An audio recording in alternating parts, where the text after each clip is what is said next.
முகம் பார்க்கிறேன் எப்போதும், ஒரே குரல் கேட்கிறேன் இப்போதும்,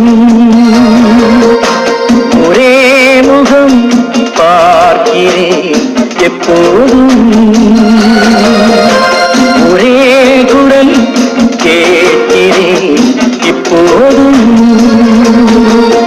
அந்த கோடையில் மேகம் வந்தாலும் இளவாடையில் தென்றல் வந்தாலும் உன்னைத்தானே நினைக்கிறேன். என் ஆசையின் ஊஞ்சலும் நீயே, அதில் ஆடிடும் கனவுகள் நீயே, அதில் தானே வாழ்கிறேன். செல்வமே